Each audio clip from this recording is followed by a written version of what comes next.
Hello, and welcome to my podcast on the mysterious Venus figurines.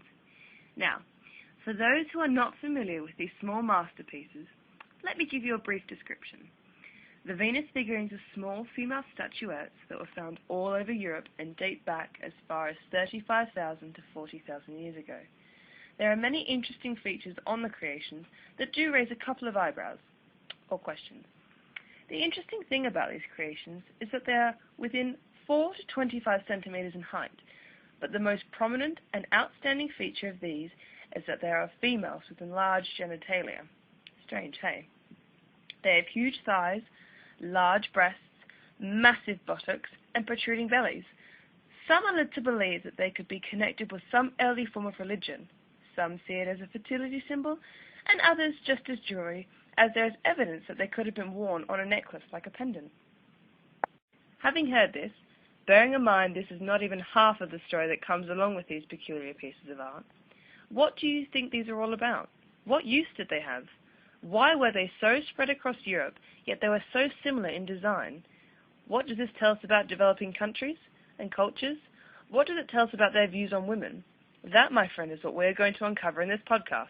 So hold on to your hats, beards, and gloves, get comfortable, and let me begin. Aha! Still listening? Good. Well then, I suppose that means you're interested, right? Glad to hear it.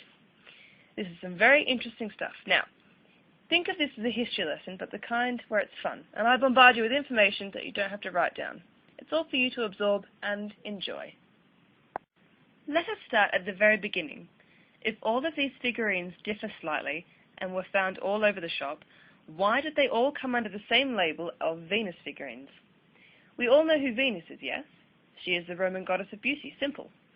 Well, they were given this name because it was first thought that these statuettes were ancient representations of beauty. Venus impudique, or the immodest Venus, was the first discovery of an Upper Paleolithic representation of a female was discovered around 1864 and was the first Venus figurine to be found in France. She was made of mammoth ivory and she was missing her head. Her stomach was flat and is suspected to be that of a young girl. This figurine is only 8 centimeters in height. She's one of the most famous and indeed very sexual. She has markings across her body, surface details or scratches, something like that. The reasoning behind her name comes from the way her body is portrayed. There is nothing left to the imagination. Everything is there to be seen. Although she does virtually have no chest, her nether regions are, well, very obvious. The joke is that the classical Venus in most depiction tries to cover up her breasts from public view. Here it is completely the opposite, hence the joke. So not overly funny, if you ask me. Another interesting discovery was Venus of Hohlfels in Germany in 2008. This statuette dates back to 35,000, 40,000 years ago, making it the oldest known figurine to be found.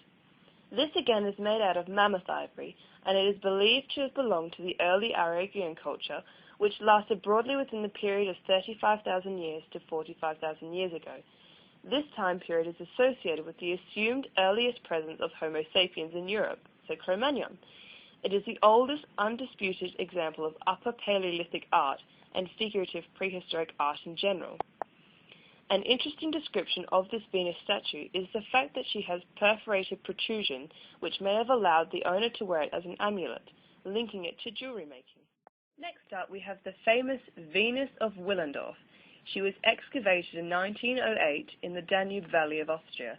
This particular figurine said to have been created 22,000 to 24,000 years ago.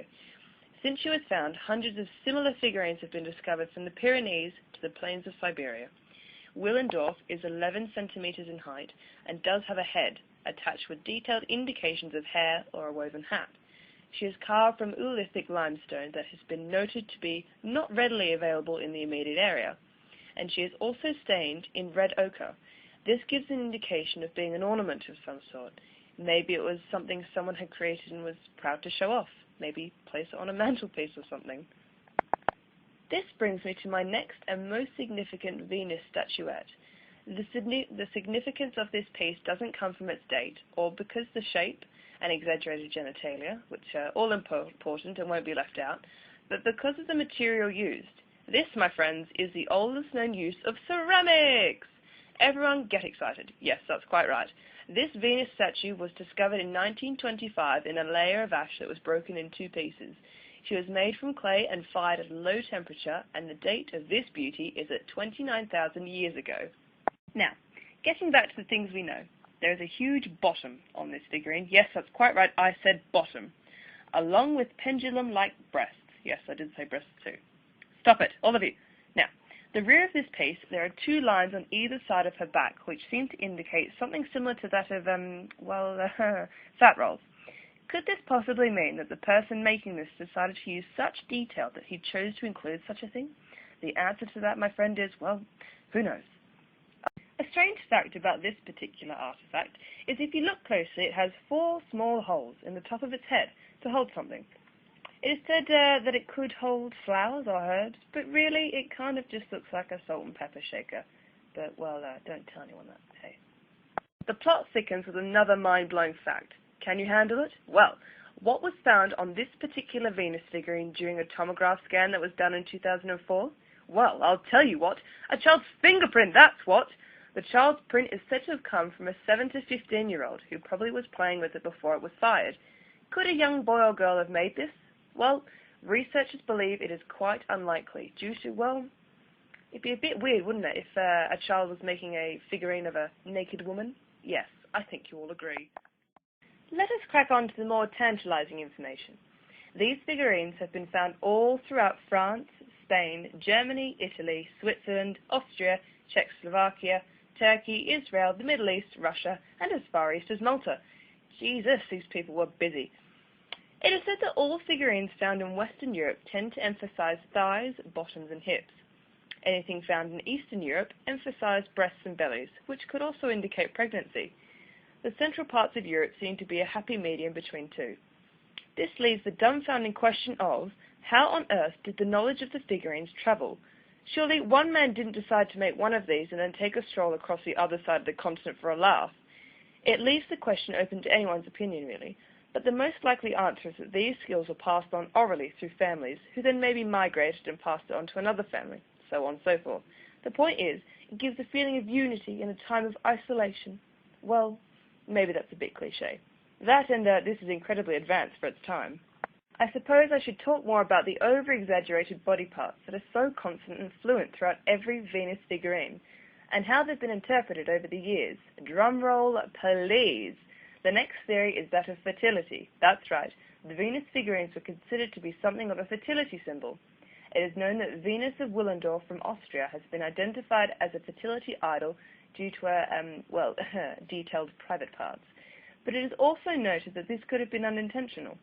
The real shame is that we may never know what really they were thinking, but it's incredibly plausible.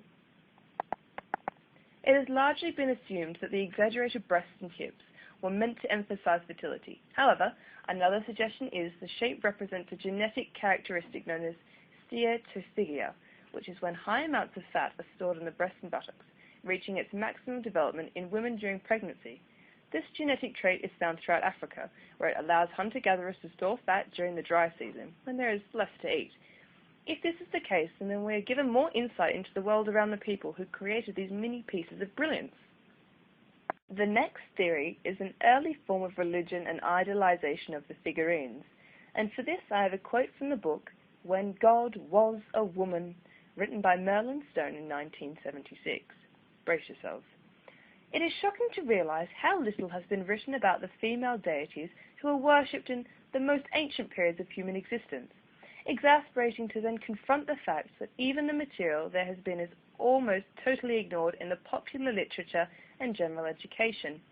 Most of the information and artifacts concerning the female religion, which flourished for thousands of years before the advent of Judaism, Christianity, and the classical age of Greece, have been dug out of the ground only to be reburied in obscure archaeological texts, carefully shelved away in the exclusively protective stacks of university and museum libraries. Merlin Stone, When God Was a Woman. Now that is one hot cross bunny. Well, the point I'm making is that it may have been believed Venus figurines could have been the first sources of religion and worship, way before Jesus and his gang turned up. An interesting sub-point of this is that some figurines were found in temples that, if you look down upon, as in a bird's eye view, would be the same shape as the figurines. Bizarre, right?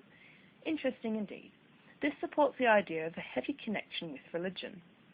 A branch off this topic appears another idea.